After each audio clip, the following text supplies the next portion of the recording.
आज के वीडियो में हम देखने वाले हैं कि ये जो फ्रिज का एक कूलिंग कॉइल है, ये कूलिंग कॉइल को किस तरह से फ्लशिंग किया जाता है विदाउट नाइट्रोजन। तो कूलिंग कॉइल को फ्लशिंग क्यों करना पड़ता है ये पहले जानेंगे। ज़्यादातर डबल डोर फ्रिज में ना जो आपका इवेपोरेटर होता है, इस इवेपोरेटर में ऊपर वाले कॉइल में मतलब शुरुआत के 2-3 कॉइल में आइस जमता है और नीचे की सभी कॉइल्स पूरी तरह से ड्राई यानी कि सूखी रहती है। अर्थात उस सिस्टम में मॉइस्चर का होना या कैपिलरी का ब्लॉकेज होना, ये दो रीजन्स होते हैं। तो उस वक्त हमें क्या करना है, सिस्टम को कैसे फ्लश करना है, तो अभी हम आज सीखेंगे। तो इसको फ्लशिंग करने से पहले ये जो कैपिलरी ट्यूब है ना, इस कैपिलरी ट्यूब को अच्छी तरह से साफ करके लेना है। जो इसका शुरुआत का हिस्सा है इसको साफ करके लेना है। और इवेपोरेटर का आउटलेट हमेशा ध्यान में रखना कि जो कैपिलरी ट्यूब और सक्शन लाइन दोनों भी एक ही रास्ते से गुजरते हैं, मतलब एक ही पाइप, दोनों पाइप एक दूसरे को अटैच होकर जुड़ के ही जाते हैं। तो ये जो पाइप होते हैं ना, ये सक्शन के पाइप को हम यहाँ से खुला रखेंगे और जो कैपिलरी ट्यूब है, इस कैपिलरी ट्यूब को आगे की ओर से पॉलिश पेपर द्वारा साफ करेंगे। साफ करने के बाद उसको सही तरह से काटना है और यहाँ पर ऐसे पाइप का टुकड़ा लगाना है। तो अब हम शुरुआत करते हैं कि इसको पहले साफ करते हैं। अभी आप यहाँ पर देख रहे हो कि मैं पॉलिश पेपर द्वारा इस पाइप को पूरी तरह से क्लीन कर रहा हूँ।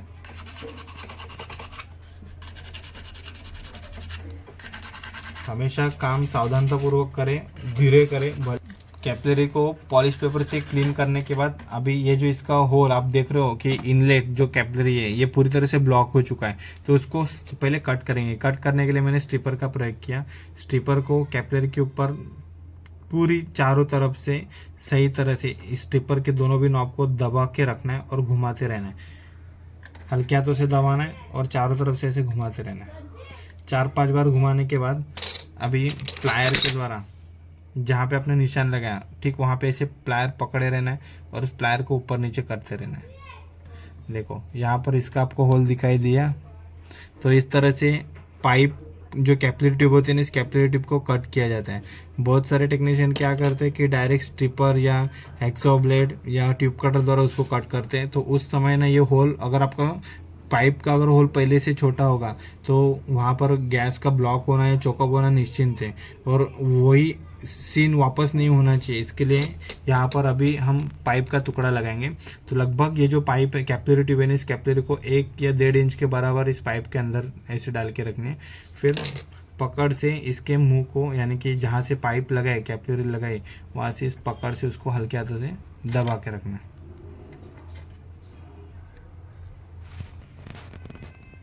अभी पाइप को ब्रेजिंग करना है। तो ब्रेजिंग करने के लिए सबसे पहले हम ये जो कॉपर पाइप है ना, बड़ा वाला जो क्वार्टर का पाइप है, उसको गर्म करेंगे।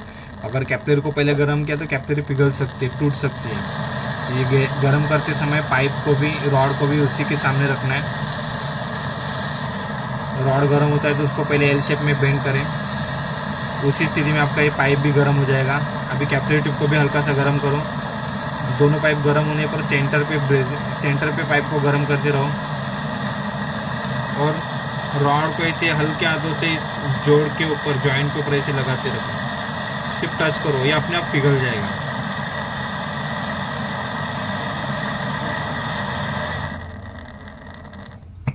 तो आपने यहाँ पर देखा कि कितनी इजीली मैंने पाइप को ब्रेज किया। इसी तरह से कैपिलरी ट्यूब और फिल्टर अगर होगा तो फिल्टर, या अगर कॉपर पाइप है तो कॉपर पाइप का ब्रेजिंग करें। ब्रेजिंग करते समय घबराए ना। अगर आप ज़्यादा मात्रा में घबरा गए तो वहाँ पर पाइप ब्रेक हो सकता है। क्या है, ये जो पाइप है, ये पाइप को अगर यहाँ पर ज़्यादा मात्रा में गर्म किए तो पाइप यहाँ पर पिघल जाएगा और पिघलने से इसके अंदर का प्रेशर कैपिलरी में नहीं जा पाएगा। तो हमेशा ध्यान में रखना है कि कैपिलरी का और किसी मोटे साइज़ के पाइप को ब्रेज करते समय वहाँ पर मेन जॉइंट के ऊपर प्रेशर हम हल्का सा कम रखेंगे। पाइप को ब्रेजिंग करने के बाद अभी कपलर, यहाँ पर हम कपलर लगाएंगे और इसे फ्लश करेंगे। तो कपलर का नट पहले इस पाइप के अंदर लगाना है।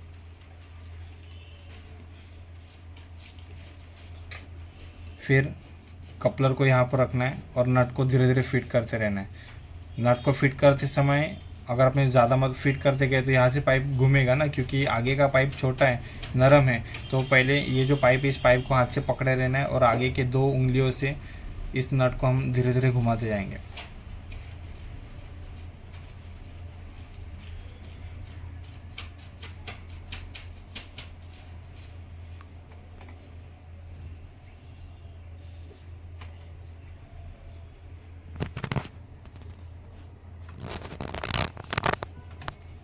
अभी यहाँ पर हमने नट भी लगा दिया है, कपलर भी लगा है।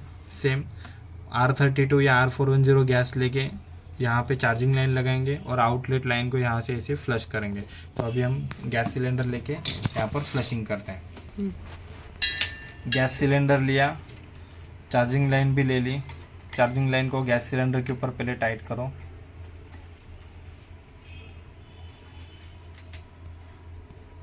चार्जिंग लाइन के आउटलेट को यहाँ पर सेम कपलर पे फिट करो।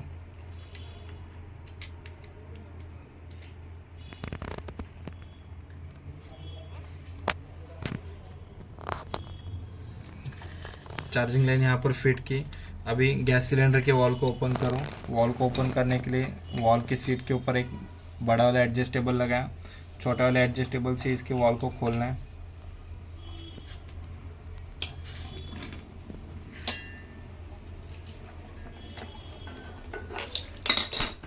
अभी आप यहाँ से देख सकते हो कि कैसे ऑयल बाहर निकलेगा। जस्ट एक देखना, मैं यहाँ पर जैसे उंगली रखता हूँ और दबा के रखूँगा तो यहाँ से अधिक मात्रा में ऑयल आएगा।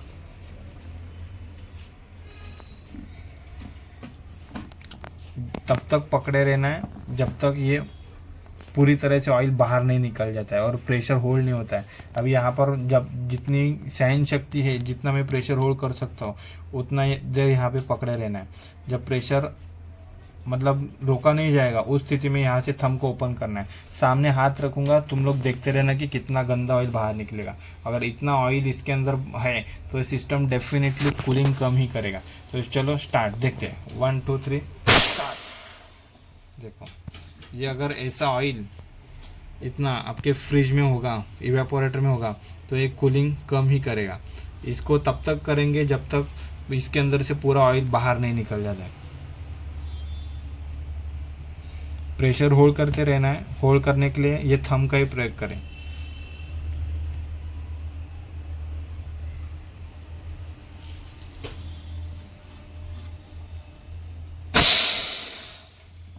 आप यहाँ पर देख रहे हो, ये देखो मेरे हाथ के ऊपर से पूरा ऑयल बाहर निकल रहा है। अभी ये सिस्टम में या कूलिंग कॉइल में ऑयल चढ़ने के रीज़न क्या है? तो जब हम फ्रिज को ना डिम लाइट पे चलाते रहते हैं, लाइट फ्लक्चुएट होती रहती है, बार बार आती जाती रहती है, कंप्रेसर ओवरहीट होते रहता है, बार बार कंटिन्यू ट्रिपिंग होते रहता है। उस वक्त कंप्रेसर ओवरहीट होने की वजह से कंप्रेसर के अंदर का ऑयल डिस्चार्ज लाइन या सक्शन लाइन द्वारा रिवर्स जब पूरे सिस्टम में घूमता है तो आपके कूलिंग कॉइल में ऑयल चढ़ आसानी से ऊपर चला जाता है। तो अगर ये कूलिंग कॉइल में ऑयल ज़्यादा मात्रा में होगा तो वहाँ पर कूलिंग नहीं होगी, आइस भी नहीं जमेगा। कस्टमर कंप्लेंट करेगा कि फ्रिज में ठंडा हुआ हो रहा है लेकिन आइस नहीं जम रहा है। तो आइस नहीं जमने का रीज़न यही है कि फ्रीजर में या कूलिंग कॉइल में ऑयल का होना। देखो विदाउट नाइट्रोजन आपने यहाँ से पूरा ऑयल बाहर निकाला है।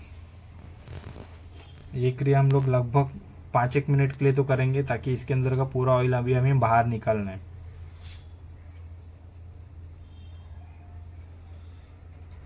जब फ्लशिंग हो जाएगा, पूरा ऑयल बाहर निकल जाएगा तो दोनों भी इसके इनलेट आउटलेट पे टेप लगा के उसको पैक करके रखना है ताकि वापस कोई मॉइस्चर उसके अंदर ना जाए। अभी भी इसके अंदर से ऑयल आ रहा है, मतलब अभी कम मात्रा में हो चुका है।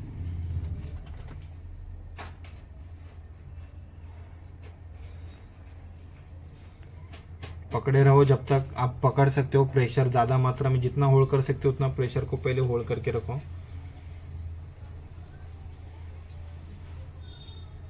प्रेशर को कहीं से लीक नहीं होने देना है।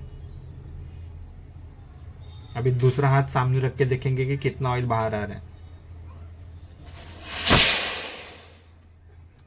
अभी भी इसके अंदर ऑयल है। एक साफ कपड़े का प्रयोग करें। आपके हाथों के ऊपर जो गंदा ऑयल जमता है उसको पहले पूरा क्लीन करके लें। सही तरह से इसको फ्लश करके लेंगे ताकि ये अच्छी मात्रा में हमें कूलिंग दे सके। अभी ऑयल कम हो चुका है, यहाँ से कुछ भी मात्रा में ऑयल नहीं आना चाहिए।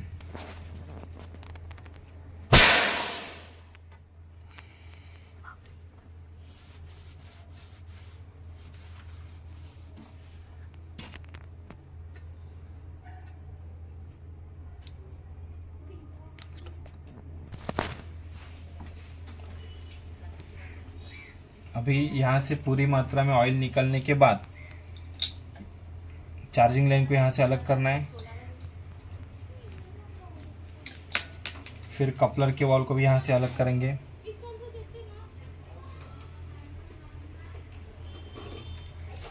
नट को यहाँ से बाहर निकालना है। कपलर पे नट लगा के लो और कपलर को अपनी जगह पे रख दो। सेम गैस सिलेंडर को भी अपनी जगह पे जाने दो।